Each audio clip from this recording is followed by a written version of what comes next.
Hi everyone, my name is Alistair Reid and I'm the digital editor here at First Draft, based in London. I'm going to be running through the 7 types of mis and disinformation that we often see online. And it's important, the reason that we talk about 7 types of mis and disinformation is it's important to think about this as a spectrum. It's not just fake news, it's not just black and white, true and false, but it's a kind of scale of different shades of grey, of intent and of how things are perceived and any actual kind of meaning to deceive. So we're going to run through these 7 today, starting off with satire and parody. And this is obviously important in any kind of healthy democracy. But often what we see happening online is that a satire website or a joke account will make a joke. And then it will be obvious to everyone, their initial audience, that it was a joke. But as it starts to travel, as it starts to be shared, more and more people don't know the context and they don't know the source. And so they don't understand that it was a joke. And they share it on believing it was true when it's not. So that's number 1. Number 2 is false connection.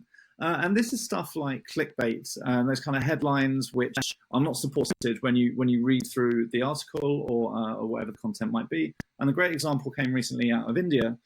This is a screenshot from a fact check by Boom Live, where an article claimed that alcohol could protect against the coronavirus. The article itself mentions scientific evidence saying, for alcohol and disinfectants, but there isn't any evidence to support drinking alcohol as a treatment. And this is particularly important because it can have very serious impact. In Iran, where alcohol is banned, the claim led to 44 people dying and hundreds being hospitalized after getting alcohol poisoning from drinking homemade alcohol. So it really can have a serious impact. Next up, we've got the misleading content. And this can take a variety of different forms, but it's largely about how certain facts or figures are framed to present a different picture, or that accidentally present a different picture when people don't know the context or the bigger picture. It can be a lot more difficult to detect. So the example I've got here is from a graph highlighted in an article by Popular Science on March 24th, when they were talking about exactly this problem. The graph shows that it makes it appear like it's only a handful of US states that have a problem where coronavirus is a serious problem, talking about the number of positive tests. But that is only one side of the story.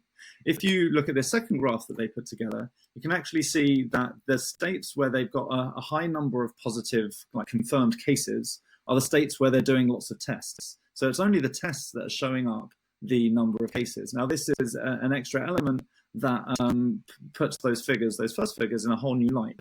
So misleading content isn't always designed to deceive. It can be accidental, but it is important to recognize that sometimes this is the case.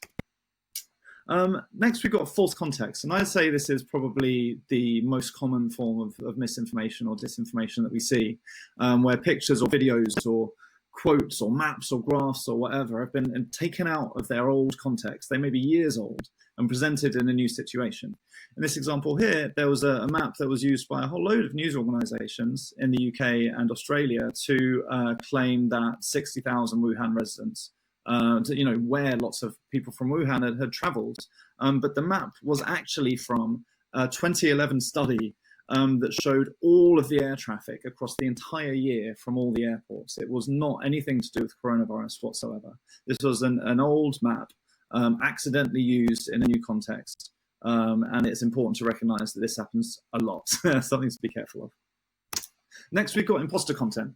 Now, this is when a hoaxer poses as someone else, basically, whether it's a news organization or a politician or a journalist or a public health organization, as we've got in this case, where someone pretended that a notice was from the World Health Organization. And essentially what's happening here is people are trying to manipulate our existing mental shortcuts, and the trust that we place in certain sources already, to sneak their falsehoods into our minds and into the public conversation.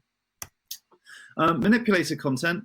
The example here was when a face mask was added to a conversation between 2 politicians, and we on the scale of all the things we're talking about here, manipulated content we see relatively little of compared to that false context stuff that I was talking about.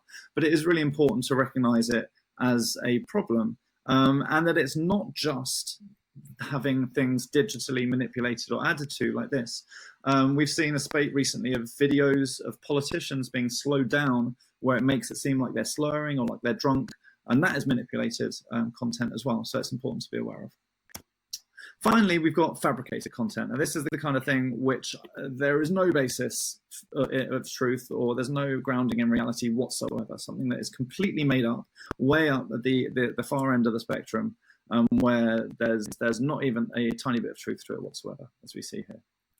Now, out of all those 7, there's one thing to remember with all of this is memes, is that so much of the conversation around disinformation recently has been in terms of websites or articles or deep fakes and all this other stuff. But memes are one of the most effective ways to transmit information because they are simple and they are visual. And as such, they're very much favored by people who are the tricksters out there as an effective way to spread around their hoaxes. So it's something to be very careful and aware of.